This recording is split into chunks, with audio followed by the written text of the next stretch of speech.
Menopause Month, we are talking to Andrea Marsh. Andrea, would you like to introduce yourself?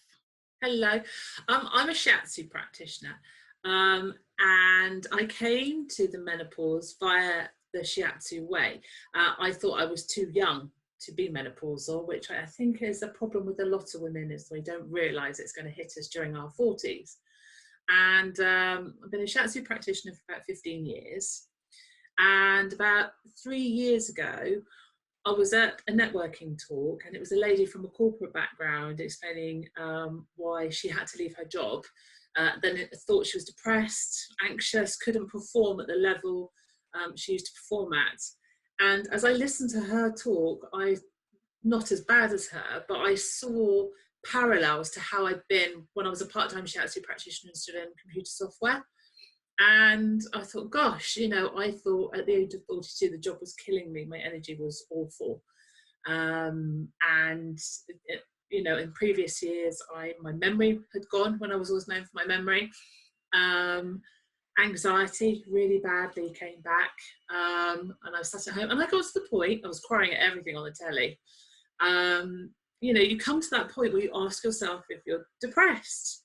And I was coming round to this way of things, and I'm not a person that races to the GP because I do things through my therapies, but I was starting to thinking these things, and so I thought I was going to sail through the menopause. So it was quite a shock that after that talk I went home that day and I went onto a website called 34symptoms.com, and I ticked 25 of them at the age of 46 and 2 days, and I was just gobsmacked. It really was.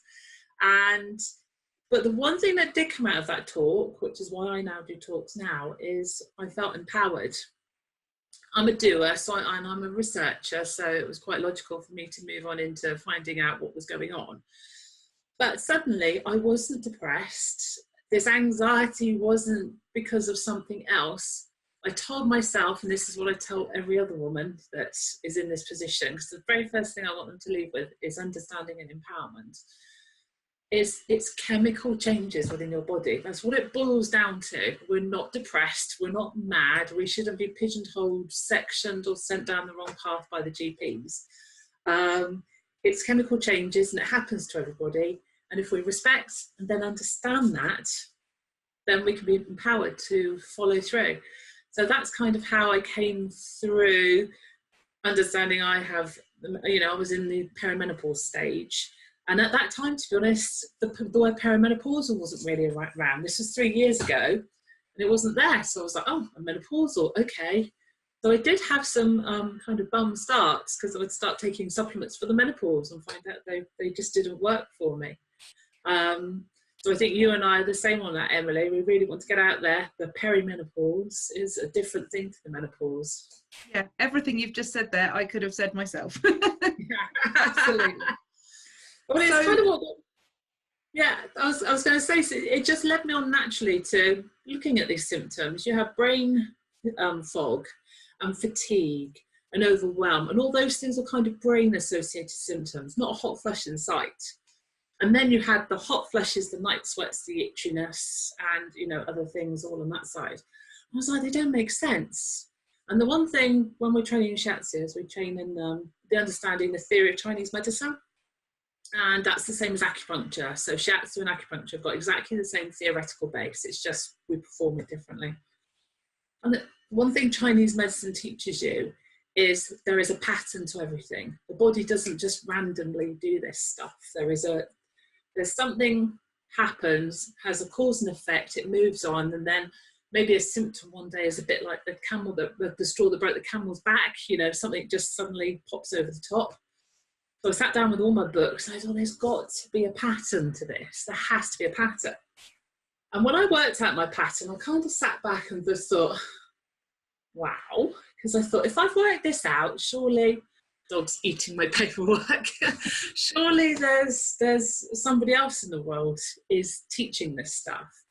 And I thought, does my pattern work? So I went to some other talks with hormone specialist GPs. And found my pattern of decline of my pattern of my hot and cold theory overlaid the decline of progesterone, which is long and slow and insidious over approximately 10 years, and then the sharp drop off of the estrogen later on, which is the heat symptoms. So after a few kind of dead end ways of my theory, hop on a year, and I've suddenly got this theory of hot and cold, and that with the perimenopause, there is potentially not a single heat symptom, which to me was quite eye-opening, because women don't know this. And you hear women go to the GPs, and the GP says, well, have you got a hot flush or a night sweat? And they could be 44 and a half, and go, no, I'm actually a cold person, I'm achy, I'm tired, I'm stressed, I'm overwhelmed, my mind isn't like it is, but they haven't got a single heat symptom.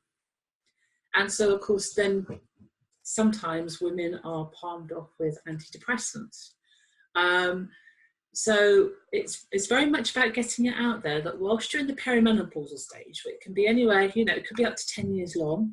Yeah. I think they say if the average age of the menopause in this country is 51, that perimenopause can be at its peak at around about 47. So it could be any women between the ages of 41 and 48 really feeling these symptoms. But they're slow and they're insidious, because they're what we call in Chinese medicine, they're cold symptoms. And they're therefore without any of the hot symptoms that we traditionally associate. Exactly. And I think that's one of the big problems right now, because you're ticking a lot of boxes, but those boxes are also on the same questionnaire about, am I depressed? Yeah. And I think that's the big issue right now. That's the issue that I'm trying to combat in my own way, and joining up with you. So that really is, as I have my hot and cold people up on pictures, because I'm like, the other part of this hot and cold theory is it depends on whether throughout your life you've been a hot or cold person. Because my first pass at this theory was that there was a hot and a cold menopause, because I was experiencing all the cold symptoms and none of the heat symptoms. But of course, what it turned out to be, it was actually the perimenopause versus the menopause. I've completely lost my train of thought. So whether people are cold or hot through life. That was it, yeah. Oh gosh, this happens in the middle of my talks. They have to tell me where I was.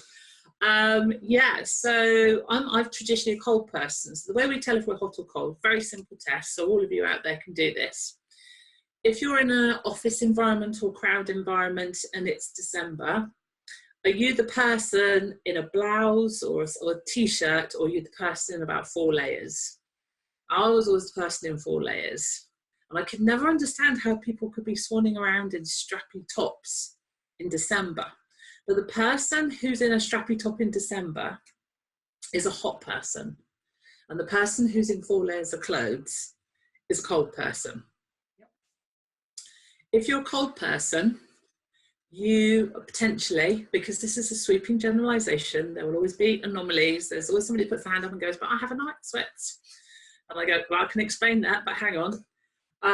So if you're a person that's generally been cold all your life, you will feel the cold symptoms, i.e. the perimenopausal symptoms, more acutely.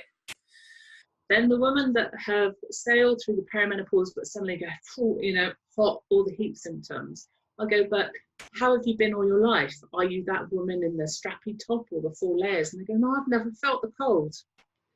So those high energy people that never feel the cold, potentially, the perimenopause is, of course, it's happening to them, but they're so high energy anyway that they've got enough energy to make up for it.